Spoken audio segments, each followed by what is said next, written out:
ada grup Pandawara yang katanya ngajak patungan beli hutan supaya hutan kita selamat. Jadi seolah-olah ini sebuah statement yang mengatakan udahlah biar warga aja lah yang punya hutannya. Ya. Pernah nggak sih ada ancaman nyawa gitu misalnya? Ini kan pasti nggak mudah juga gitu jadi aktivis lingkungan. Benar. Salah satu dari kawan kami yang menjadi kuasa hukum di Walhi Sumatera Utara harus kehilangan nyawa. Ya ampun. Harus kehilangan nyawa, dia meninggal. Ada kejanggalan yang kami temukan gitu ya, karena ada beberapa luka di bagian tubuhnya gitu ya. Terus kemudian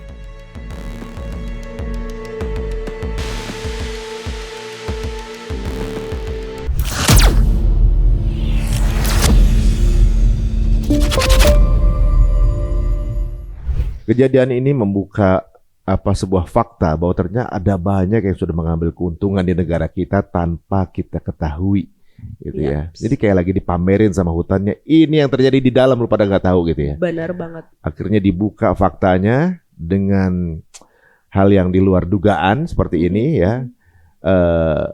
Ironisnya ya, walaupun sekarang nih udah mulai banyak yang mencoba untuk berikan bantuan sampai daerah-daerah yang susah diakses. Truk sawitnya udah mulai coba akses. Iya, saya ngelihat juga video itu. Jadi unik kayak gini, bantuan yang susah masuk, susah akses, truk sawitnya bisa punya akses. Ini obrolan ironis seperti sebelumnya kan? Iya, benar. Bulldozer bisa sampai punya akses ke dalam, bantuan nggak bisa sampai masuk. Betul. Nah ini yang dibantu masih belum bisa masuk, truk sawit tapi udah bisa masuk. Udah bisa masuk. Bisa kayak begini lagi gimana sih? Maksudnya di depan mata kita gini ngelihatnya.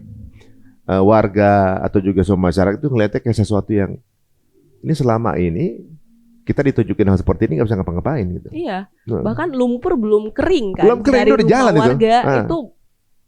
Truk-truk yang mengangkut sawit itu udah banyak banget keluar masuk gitu. Dan nggak sabar gitu, nunggu dulu aja gitu. Benar. Saya aja gini, mau ngepost aja nggak tega, empatinya di mana gitu. Iya, betul. Sabar aja lah, gimana? Ini memang habis sawit, tunggu aja bentar lagi dulu, yang sabar kayak empati dulu. Iya. Udah operasi aja gitu. Iya. Dan pertanyaannya kan Bang, perusahaan-perusahaan yang menjadi salah satu pendorong terjadinya banjir ini, pertanyaannya adalah mereka melakukan apa? Bantuan apa yang mereka berikan? Mestinya mereka yang paling banyak gitu. Iya, tanggung jawab apa yang sudah mereka lakukan gitu ya untuk membantu masyarakat yang selama ini ruang hidupnya mereka eksploitasi gitu. Saya percaya Bang, orang yang menikmati bisnis atau keuntungan paling besar dari bisnis itu tidak tinggal di wilayah tersebut. Iya, tentunya. Mereka pasti tinggal di rumah-rumah mewah di Jakarta, bahkan di luar Indonesia. Benar juga. Bahkan bukan di Indonesia ya, benar ya? Iya, benar. Gitu. Ini... Mereka sambil melihat anak-anak berlumpuran, nggak punya baju gitu ya. Mereka menyaksikan itu di TV besar, di rumah mewah, ber-AC, nyaman. Padahal dia pelakon utamanya. Yes, betul. Nah itu orang-orang yang harusnya ditagih pertanggungjawabannya oleh negara gitu. Jangan sampai ditagih langsung sama warga itu tempatnya didatengin ya gitu. Bener. Ya. Nah ini di depan mata kejadiannya semua dan kita aja yang ngelihat dari jauh aja ngelihat ini sesuatu yang ini niradab sebenarnya. Ya. Dan semestinya juga pemerintah juga punya kebijakan untuk menghukum itu kan sebenarnya. Betul. Dan dengan kejadian ini pemerintah juga punya dong untuk nutup itu perusahaan-perusahaan itu. Punya, diberikan kewenangan itu Bang. Makanya kan seharusnya kan pengurus negara kita atau pejabat di negara ini itu bisa melakukan hal yang jauh lebih bermanfaat untuk menolong rakyat gitu ya melalui kewenangan mereka. Tetapi kenapa mereka nggak melakukan itu? Tadi ya, memberikan sanksi, melakukan penegakan hukum, menagih pertanggungjawaban. Hanya mereka yang bisa melakukan itu karena mereka diberikan sumber daya yang banyak. Sumber daya, kewenangan untuk melakukan evaluasi, untuk melakukan pencabutan. Kalau kita bisa, kita yang ngelakuin Bang. Iya kan? Kalau masyarakat korban di Aceh, Sumatera Barat, Sumatera Utara itu bisa melakukan itu, menutup perusahaan, mereka akan melakukan itu. Gitu. Ini sebenarnya justru yang dilihat adalah bagaimana peran Betul. pengurus negara ini ya. Betul, Jadi betul. ketika ada terjadi sesuatu hal seperti ini, bagaimana gerak cepatnya untuk bersama masyarakat kan gitu ya kan? Ya, betul. Bukan cepat untuk bikin konten gitu Betul, maksudnya. betul. Karena ironisnya di sini kita tuh kayak ditunjukkan hal-hal yang nggak proper gitu penanganannya. Mestinya yang langsung ditanggulangi adalah bagaimana mencarikan solusi yang terbaik untuk yang kena bencana. Betul. Ini malah konten yang banyak beredar. Iya, iya. Gitu kan ya. Ini yang terjadi di Indonesia. Tapi bicara soal konten, ada juga satu konten yang saya lihat ini lumayan menarik ya. Ada grup Pandawara yang katanya ngajak patungan beli hutan supaya hutan kita selamat.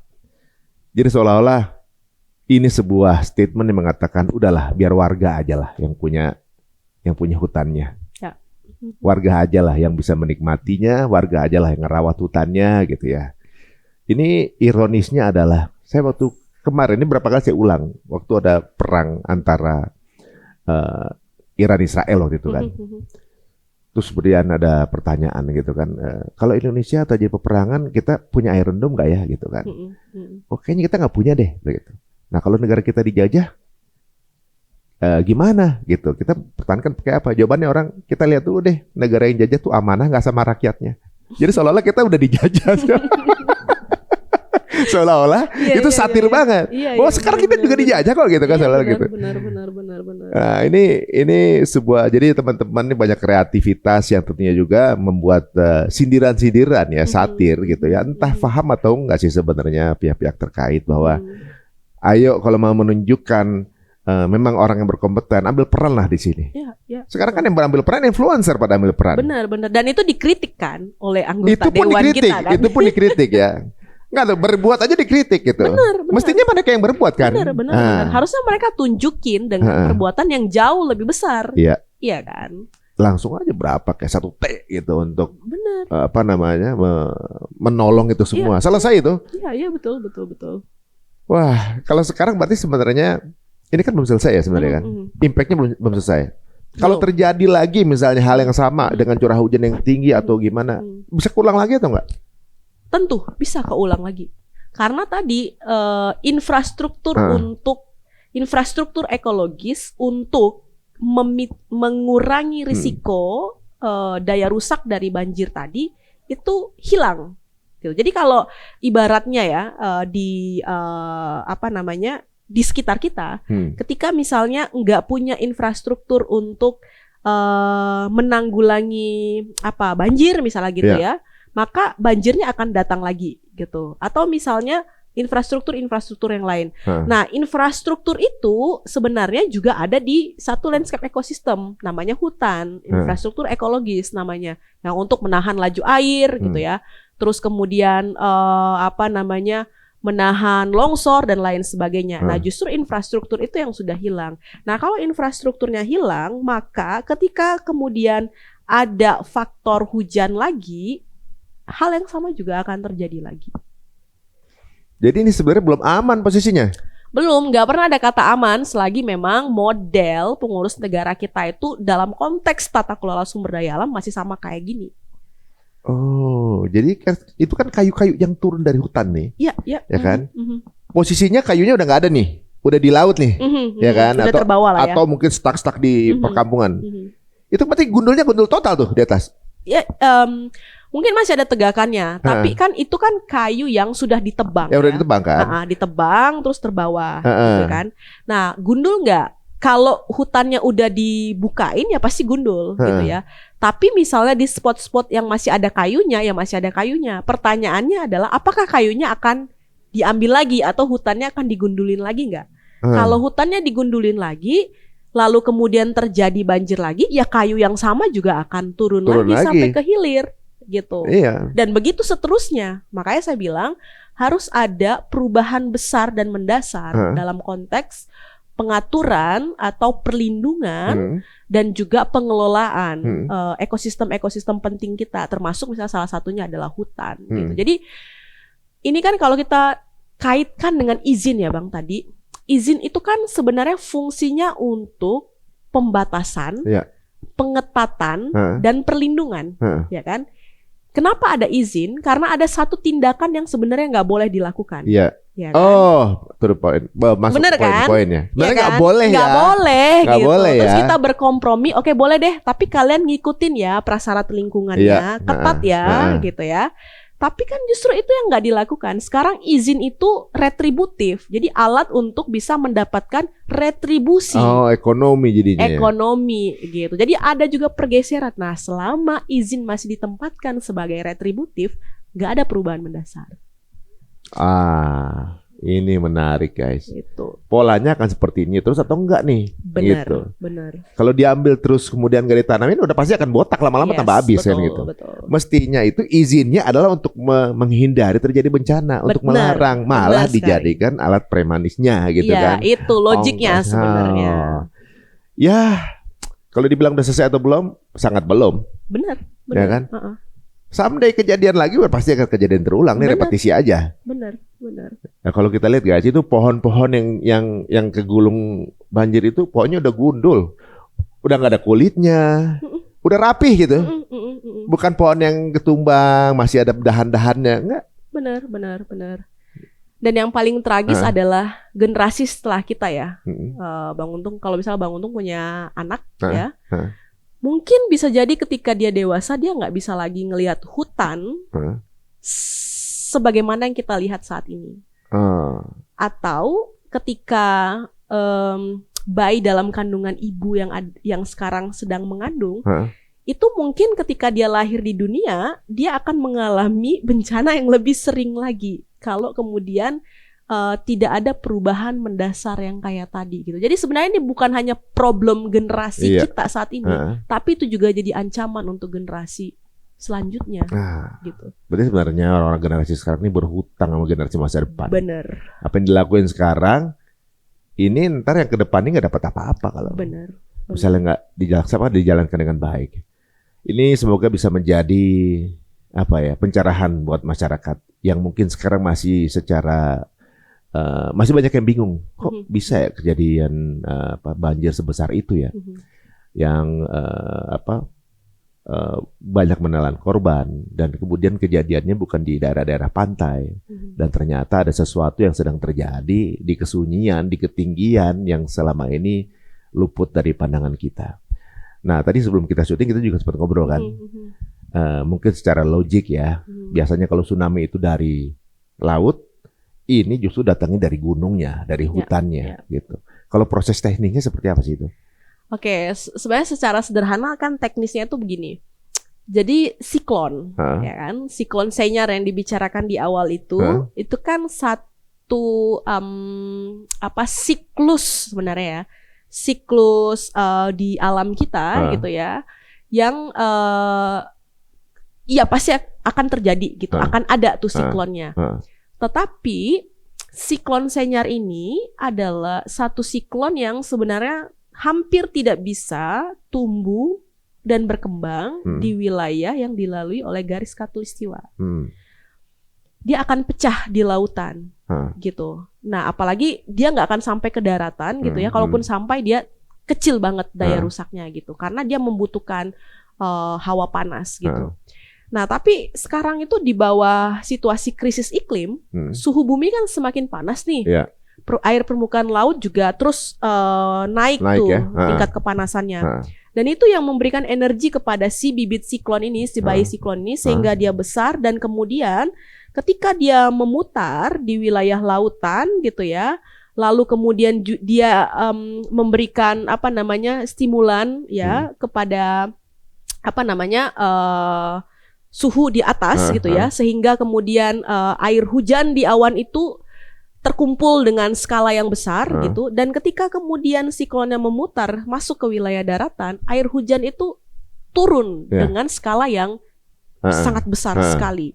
Nah, ketika dia tumpah air hujannya atau hujan deras terjadi sampai ke wilayah hulu, hutannya nggak ada lagi gitu, sehingga air hujan tadi itu ngalir blas sampai ke daerah aliran sungai atau sungai. Lah sampai ke sungai, sungainya rusak Bang, karena misalnya ditambang gitu kan, ditanamin sawit gitu ya kan, terus kemudian dibuka. Nah, sungainya mengecil misalnya, atau kemudian dia mendangkal. Air yang besar tadi dengan semua tumpukan pohonnya itu terbawa sampai ke wilayah hilir, gitu. Sampailah kemudian ke permukiman warga, atau bahkan kalau kita ngelihat di Padang itu kan sampai ke pantai di hilir, gitu kan. Sebenarnya secara teknis dia begitu ya, hal yang mudah dipahamin gitu. Iya, orang-orang kan ngelihat biasanya kan air tuh kan dari laut ya, ombak besar gitu misalnya. Ini malah datangnya dari atas gitu kan. Ini sesuatu yang bisa terjadi memang secara teknis, ternyata bisa terjadi. Ada yang bilang mungkin air gunung kali, atau air yang keluar dari pohon. Nggak tahu gimana caranya. Ini udah yang kuasa yang punya kayak gini. Ini sebenarnya hal yang udah biasa terjadi ya sebenarnya. Cuma daya serapnya aja yang nggak ada ya. Benar. Kan ini sebenarnya hujan ya, tapi karena dia siklon Senyar ini mempengaruhi, hujannya itu besar banget. Ya. Jadi tumpahan air dari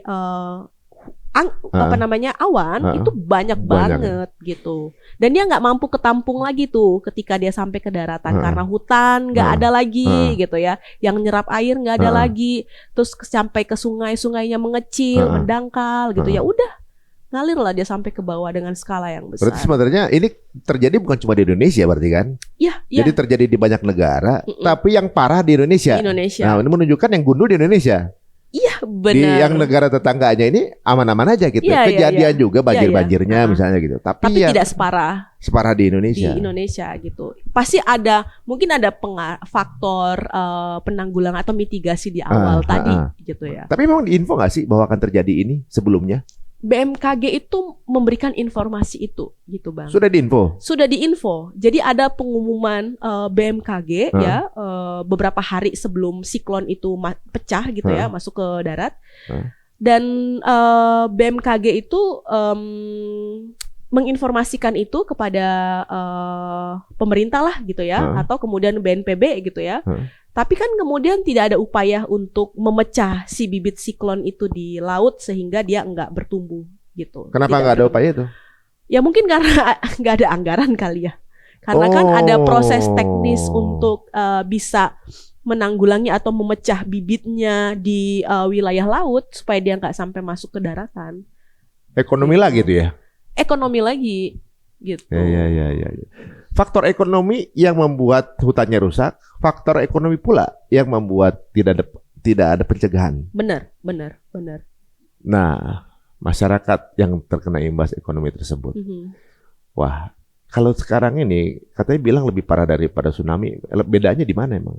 Kalau misalnya dulu katanya yang kena ke bawah ke laut, gitu. Jadi entah rumah atau segala macam yang kehisap ke bawah ke laut kan itu.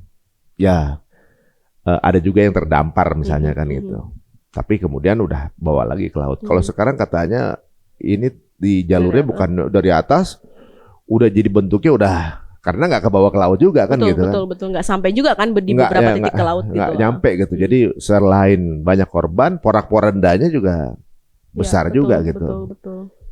Nah ini misalnya kok saya juga bingung. Kok bisa sampai orang di dalam mobil itu meninggal? Padahal kalau misalnya itu banjirnya adalah ada prosesnya, mereka masih punya waktu untuk lari misalnya kan, atau juga mungkin mobilnya dibawa ke tempat lain. Ini kalau mereka masih yang jenazah banyak di mobil, berarti kan itu udah benar-benar kayak nggak sempet lagi gitu. Benar, berarti terjadi begitu cepat ya. Begitu cepat juga kayak tsunami juga kan? Iya benar. Kalau kata teman saya yang pernah mengalami penyintas tsunami Aceh, dia bilang ini sama besarnya dengan tsunami Aceh. Gitu. Jadi kayak mereka bilang kami mengalami tsunami kedua. Gitu. Itu kalau testimoni teman saya yang menjadi penyintas Aceh. Saya tidak tahu, saya tidak punya pengalaman itu gitu ya kan karena saya tidak berasal dari sana. Tapi beberapa teman saya yang orang Aceh bilang begitu gitu. Wah, serem juga ya. Jadi bisa dari pantai, bisa dari gunung. Ini berarti memang sekarang ini keadaan saudara kita yang ada di sana masih dalam posisi membutuhkan bantuan yang sangat luar biasa. Segala apapun bentuknya sangat ditunggu oleh mereka. Kira-kira apa sih yang dibutuhin mereka ini? Katanya akses selain makanan tentunya juga ya. Air bersih juga susah. Iya, air bersih susah. Terus kemudian ya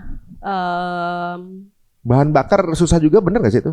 Ya, bahan bakar ya, kalaupun ada itu naik 5 kali lipat. Jadi teman-teman di Aceh, Sumut sama Sumbar ya, cerita beberapa hari yang lalu gitu ya, kalaupun ada barangnya itu harganya mahal banget dan nggak bisa dibeli oleh masyarakat di sana gitu.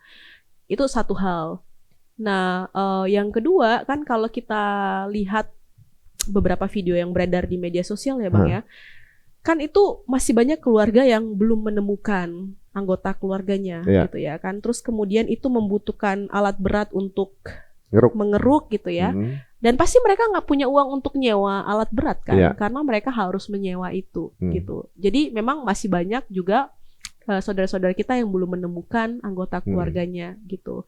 Belum lagi kemudian biasanya pasca bencana itu penyakit ya yang sering muncul. Makanya sekarang tuh mulai banyak gitu ya orang bilang bahwa jumlah yang meninggal sekarang itu, orang-orang yang meninggal sekarang itu bukan lagi korban banjirnya, tetapi karena nggak bisa dapat makanan atau kemudian terserang penyakit gitu. Nah, itu yang sebenarnya harus diantisipasi lagi oleh pengurus negara kita. Bagaimana orang di sana yang tadinya mereka selamat dari banjir bandang, dan mereka juga bisa selamat dari situasi pasca bencana ini gitu. Ya kalau segala akses juga terputus ya, ibaratnya kalau yang selamat pun misalnya mungkin kakinya patah atau juga mungkin ada yang terkena tusukan kayu misalnya gitu ya. Betul. Itu pun mau ke rumah sakit mana? Iya kan. Jadi emang kebutuhan medis juga ya. Terus penerangan pasti. Aku ngelihat ya sebelum kesini video. Itulah memang netizen kita ya. Jadi kayak ada satu rapat gitu yang dipimpin oleh presiden. Terus ditanya nih, apakah listrik di sana sudah hidup? Terus Menteri ESDM Bahlil bilang, sudah hidup semua Pak, aman. Terus disandingin tuh sama video bahwa di sana itu masih gelap, belum ada listrik dan lain sebagainya. Jadi ngibulin gitu Bang. Jadi situasinya itu tuh sebenarnya masih mencekam, listrik belum masuk, nggak ada penerangan apapun, tapi kemudian di atas ngelapornya listrik sudah hidup semua Pak, aman, terkendali gitu. Bahkan di tengah situasi begini ada proses tipu menipu juga kan di para pejabat level atas, itu level atas gitu. Jadi listrik susah, bahan bakar susah, akses susah. Ya kalau kita lihat kehidupan kita sehari-hari aja nih, kita kan pasti butuh air bersih, ya kan? Nggak ada. Mandi nggak bisa pasti kan. Mau minum dari mana? Betul. Gitu kan.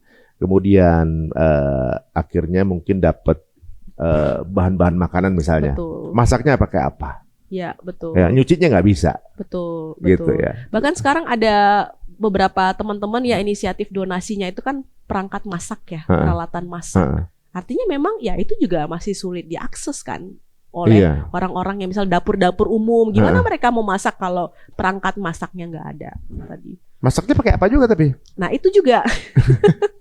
Beli bahannya dari mana? Gitu. Makanya. Dari mana beli bahannya?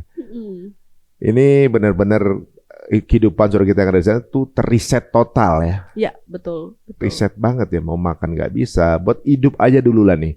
Nah ini mungkin bisa didengar oleh pihak terkait ya, lebih mengkonsentrasikan bantuannya ke sana. Walaupun begitu pasti saya rasa semua warga ini walaupun di negara dan di wilayah yang berbeda juga berusaha untuk memberikan bantuan gitu. Jadi ya warga bisa bantu warga lah sekarang ini. Ya. Nah, ada masukan nggak Mbak Uli untuk pihak terkait? Jadi yang pertama memang harus segera menetapkan itu sebagai bencana nasional ya. Status itu penting karena di sana ada komitmen anggaran. Ya. Jadi ada kewajiban negara untuk memastikan anggaran bisa ada tersedia untuk memenuhi kebutuhan-kebutuhan dasar tadi gitu. Lalu kemudian juga harus dilakukan evaluasi menyeluruh terhadap seluruh perizinan. Langkah cepat memang dalam konteks kemanusiaan itu penting ya Bang, memastikan layanan dasar. Tetapi di sisi lain agar ini tidak berulang lagi gitu ya, maka perlu dilakukan koreksi kebijakan gitu ya. Evaluasi seluruh izin yang ada di sana. bahkan mungkin secara umum Indonesia. Tapi kita bisa mulai dari 3 provinsi itu. Karena evaluasi itu dia akan menentukan tindakan lanjutan apa yang harus dilakukan oleh pengurus negara. Misalnya pencabutan gitu kan, maka pencabutan harus dilakukan. Pengurangan izin harus belum dilakukan. ada nih sampai sekarang. Sampai sekarang sih Penutupan, pencabutan udah ada belum? penyegelan katanya ya, penyegelan. Tapi kan sering juga ya penyegelan ini kan harusnya menjadi langkah awal, ya kan? Tetapi ini menjadi langkah akhir. Sering pengalaman yang kemarin. Jadi udah segel aja, gimmick aja bahwa ya udah nih kita udah nyegel perusahaan gitu. Tapi perusahaan tetap beroperasi misalnya, atau tetap nanti setelah disegel ya tetap dilanjutin lagi aktivitasnya. Setelah aman jalan lagi. Gitu. Jadi pencabutan, penciutan, lalu menagih tanggung jawab korporasi tadi untuk melakukan pemulihan atas wilayah itu. Jangan sampai kemudian juga Bang, pemulihan wilayah itu dibebankan lagi ke negara gitu. Ya, kita mau ya ada anggaran negara yang dipakai untuk memulihkan gitu. Tapi kalau wilayah itu sudah dieksploitasi oleh perusahaan terus pakai anggaran negara untuk memulihkan, itu kan mengalihkan tanggung jawab. Dan anggaran yang dipakai untuk memulihkan tuh bisa jadi aja uang-uang pajak kita juga. Pajak kita juga nambahin beban kita lagi. Bener, nambahin beban kita lagi. Udahlah jadi korban bencana, harus bayar lagi, ya kan, membersihkan kotoran yang dikeluarkan dia yang ngambil gitu kan, tetap berjalan aktivitasnya gitu. Dan sudah seharusnya kita memoratorium secara permanen izin Bang. Tadi balikin lagi logika izin itu untuk pengetatan, pembatasan dan proteksi gitu. Nggak boleh lagi ada izin baru di Indonesia, apalagi di wilayah-wilayah yang penting dan genting tadi gitu. Dan menurut kami juga harus ada satu mekanisme untuk menagih tanggung jawab perusahaan ya atau korporasi untuk memikul beban biaya eksternalitas dari bencana yang ada. Gitu. Jadi kalau negara nggak punya uang sehingga nggak ditetapkan bencana nasional gitu ya kan, ada korporasi yang bisa ditagih pertanggungjawaban, yang mereka adalah orang yang selama ini menikmati keuntungan paling besar dari eksploitasi alam kita. Kenapa sekarang nggak berani nagih gitu? Kami pernah menghitung Bang, dari 2017 sampai 2022 ya, ini kami menghitung dari laporan-laporan BNPB setiap tahunnya, negara itu harus mengeluarkan 101 triliun untuk penanganan bencana. Yang dimana bencana itu paling banyak adalah bencana hidrometeorologi. Tadi banjir, longsor gitu. Jadi ada anggaran negara juga yang selalu keluar dalam jumlah yang besar untuk menangani bencana yang sebagian besar sebenarnya itu difaktori oleh eksploitasi tadi gitu. Udah cukup lah Bang gitu negara kita atau rakyat yang selalu menanggung biaya eksternalitas dari dampak korporasi yang mengeksploitasi itu gitu. Ini eksploitasinya bukan negara juga loh, perorangan juga lagi kan? Iya. Jadi kalau kita lihat di sini ada kinerja yang tidak sesuai. Sebagai warga kan boleh kritik ya. Benar. Kalau untuk kejadian ini kementerian apa saja yang menurut Mbak Uli perlu dievaluasi nih pemegang jabatannya? Satu, Kementerian Kehutanan, karena dia punya kewenangan. Itu yang pasti lah, karena langsung pasti ya. Terus Kementerian Lingkungan Hidup, ya kan. Terus Kementerian ESDM atau Kementerian Energi Sumber Daya Mineral. Lalu kemudian ATR BPN karena dia punya kewenangan untuk memberikan izin hak guna usaha sawit, gitu ya. Ini 4 kementerian ini harus bertanggung jawab, gitu Bang. Bappenas juga gitu ya, karena konteks penataan ruang tadi itu ada di Bappenas sebenarnya gitu. Jadi kita tahu bahwa ada beberapa kementerian yang harus bertanggung jawab, dan kalau kemudian kementerian ini tidak melakukan tanggung jawabnya dengan baik dan benar, berarti ada pembiaran dari struktur yang di atasnya. Nah, itu dia.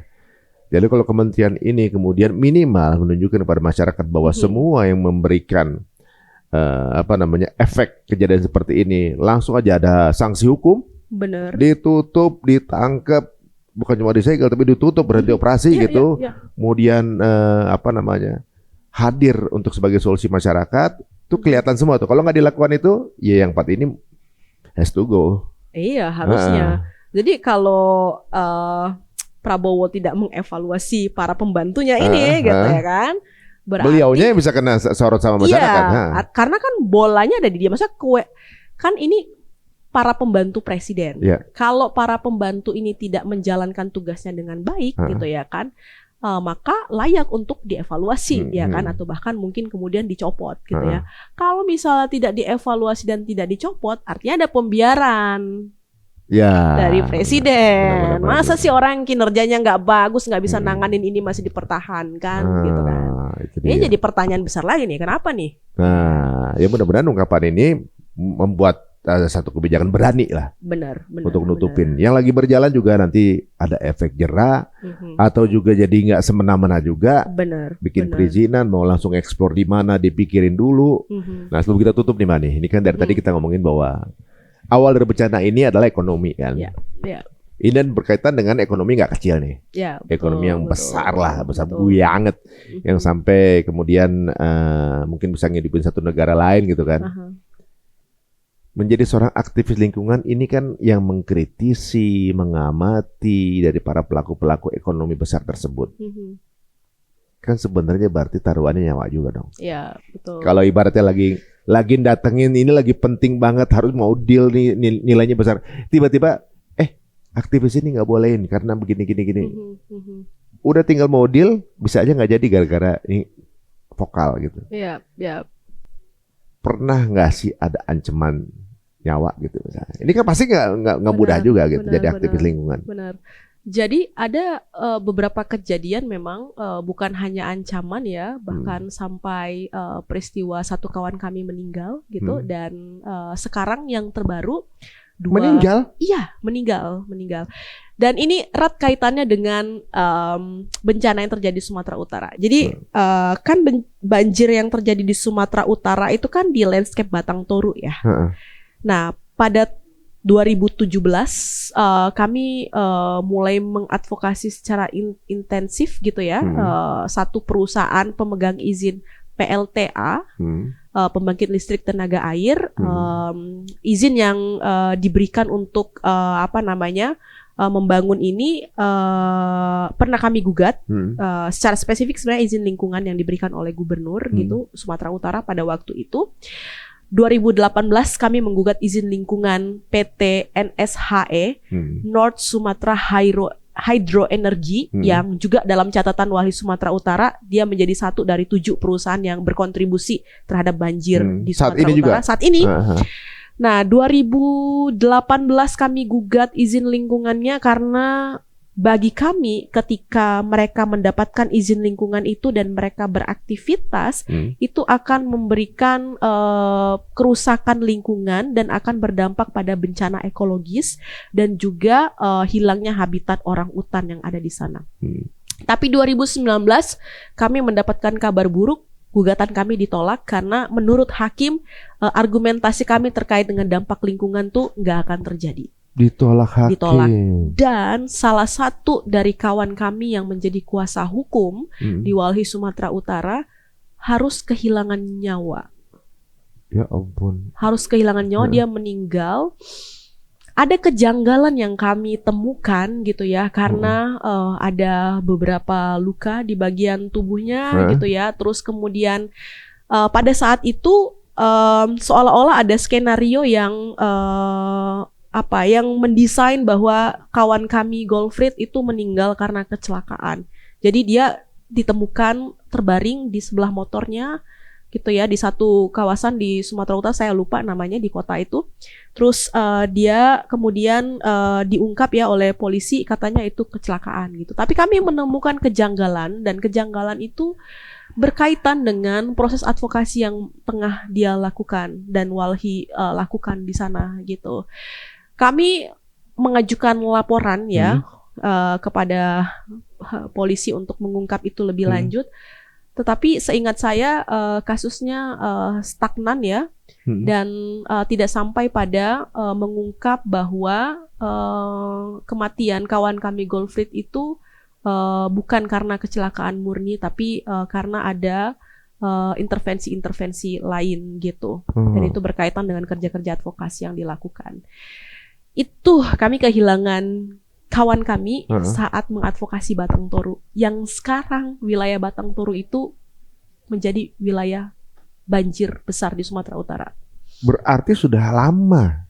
Sudah lama, dari 10 tahun kami mengingatkan Ya bahwa ampun. Batang Toru itu rentan dan kalau kemudian dieksploitasi akan terjadi bencana ekologis. Dan sekarang 2025 itu terjadi dan alam menjawab itu gitu. Lokasinya di tempat yang sama lagi ya, Di dan tempat sampai yang yang sama. yang memberikan masukan, kemudian menginfokan bisa mungkin terjadi justru kehilangan nyawa. Iya. Nah, apakah itu kemudian mengendorkan semangat teman-teman semuanya? Enggak, tentunya ya. Kami menyadari bahwa kerjaan ini adalah pekerjaan berat dan tantangannya juga besar karena ini berkaitan dengan orang yang punya akses terhadap kebijakan politik dan kuasa. Tetapi menurut kami kalau bukan kita, Bang, itu siapa lagi yang selalu bersuara untuk menyelamatkan alam? Karena sebenarnya ketika kita melakukan kerja-kerja perlindungan lingkungan dan menyelamatkan alam, itu bukan sesuatu yang heroik kita untuk ngejaga bumi, enggak. Tapi justru itu sebenarnya adalah cara utama untuk bagaimana kita menciptakan rumah yang aman bagi kita. Maksudnya bumi yang aman, yang ramah untuk kita tinggali. Jadi secara sederhana sebenarnya perjuangan terhadap lingkungan itu adalah perjuangan untuk menyelamatkan kita sendiri. Bukan menyelamatkan bumi, bukan menyelamatkan alam. Karena ada atau nggak ada manusia, bumi itu pasti ada. Iya. Tapi pertanyaannya, bumi yang kita hidupin itu, yang kita tinggalin ini masih ramah nggak terhadap manusia? Jadi sebenarnya perjuangannya sedasar itu. Iya. Semestinya ketika menyampaikan masukan ditanggapinya atau disikapinya sebagai upaya untuk menyelamatkan bersama sebenarnya. Benar. Maksudnya yang diajukan gitu, jangan bikin di sini pun juga buat keselamatannya dia juga. Benar banget. Oh, bisa sampai segitu ya. Saya udah feeling sih. Sepertinya yang aktivis seperti ini, lingkungan seperti ini pasti nggak akan mudah kemudian menyampaikan sesuatu tanpa ancaman. Betul. Nggak taunya lebih begitu besar dari itu sampai kehilangan nyawa. Tapi kemudian sampai sekarang kasusnya tertutup atau Iya, dianggap selesai ya. Dianggap selesai oleh kepolisian. Tapi ya tadi ya, kami masih punya kecurigaan bahwa ya itu bukan kecelakaan gitu. Oh, tapi setelah kejadian itu nggak lagi melakukan tindakan itu, nggak lagi ke sana. Masih kami melakukan advokasi sampai sekarang. Masih dicoba ke sana. Masih terus mengadvokasi, bahkan ada beberapa perusahaan juga yang sekarang menjadi fokus kerja kami di sana ya, bukan hanya si PLTA tadi tapi juga pertambangan emas yang ada di sana gitu. Dan TPL juga ya, Tobapal Pelestari yang juga beroperasi di sana gitu. Jadi ada beberapa perusahaan yang memang sampai saat ini tetap kami advokasi meskipun resikonya besar. Ancaman-ancaman apa lagi selain itu? Kalau ancaman ada yang sampai dirampok atau dibakar ya, di NTB Direktur Walhi Nusa Tenggara Barat ya 4 tahun yang lalu, 4 atau 5 tahun yang lalu juga pernah rumahnya dibakar. Dibakar bener? Bener, dibakar rumahnya karena pada saat itu dia tengah mengadvokasi tambang galian C gitu. Jadi gini Bang, ada beberapa korelasi yang kuat gitu ya, sehingga itu memperkuat dugaan kami. Ketika kami mengadvokasi satu kasus gitu ya, dan ancaman atau kejadian yang tadi terjadi, itu kan membuat kita menduga bahwa ada korelasi yang kuat antara kerja-kerja advokasi kita dengan kejadian-kejadian yang kita alami gitu. Di beberapa daerah yang lain juga hal yang sama, ancaman itu jadi hal yang biasa terjadi. Normalisasi ya? Bukan normalisasi juga, tapi itu biasa didapat gitu ya kan. Bahkan bukan hanya ancaman kehilangan nyawa ya kan, diiming-imingi uang. Nah itu yang tadi saya mau bahas sebenarnya kan. Kalau sebagai aktivis itu kan, ini bensinnya dari mana gitu. Nah kalau yang dihadapin itu besar ekonominya, bisa-bisa aktivisnya malah dibeli gitu kan. Iya, ya itu nggak menutup kemungkinan gitu ya. Tapi untungnya sejauh ini para aktivis lingkungan ya masih berkomitmen gitu ya, dan masih secara kolektif kita masih sama-sama berkontribusi untuk bagaimana ada kebijakan yang mampu melindungi kita dan melindungi lingkungan gitu. Nah guys, jadi perlu juga disupport ya Iya. aktivis-aktivis ini teman-teman semuanya. Baru sekarang kita merasakan manfaatnya kan. Selama ini kita nggak tahu karena kita nggak hidup langsung di alamnya di daerah-daerah saudara kita. Benar. Jadi ternyata ada satu karir atau juga mungkin memang udah cita-cita jadi itu atau gimana? Memang dipilihnya berkarir di sini atau gimana? Saya tuh gabung di Walhi tuh sejak saya semester 7 kuliah di Universitas Bengkulu. Heeh. Kenapa saya tertarik? Karena pada saat awal saya belajar soal isu lingkungan itu saya langsung disuruh ke lapangan, di mana di sana itu ada korban dari konflik agraria gitu ya. Dia harus dipenjara karena dituduh mencuri sawit pada saat itu gitu ya, dan dia masih punya anak kecil, terus anaknya harus tinggal sendiri, terus keluarganya menangis setiap kali menjenguk bapaknya gitu. Dan itu ternyata satu case yang saya temukan tuh bukan satu-satunya, tapi hanya salah satunya. Setelah itu saya menemukan banyak sekali kasus yang sama, dan saya menyimpulkan bahwa ternyata orang miskin dan orang yang mengalami penderitaan itu bukan karena takdir, tapi karena sistem yang salah. Nah, Kurang kerja keras, apalagi kuli bangunan, Bang. ya, Tapi dia nggak bisa kaya. ya. Ya kan? Benar. Jadi sistem gitu. Jadi Sistem. orang miskin itu bukan karena takdir, bukan karena dia malas, tapi karena ada sistem yang terus-menerus membuat warga negara kita itu selalu miskin, dan sementara di sisi lain ada segelintir orang yang terus-menerus semakin kaya. Oke, Gitu. jadi memang memiskinkan yang lebih banyak, Iya, yang kaya hanya sedikit. betul. Yang Nah, kemudian itu yang kaya itu jadi punya kuasa dan yang lebih banyak. iya, dan itu yang menjadi titik balik saya. Oh, kayaknya memang saya mau berfokus di jalan ini Harus aja. ada yang ambil peran di situ ya. Ya.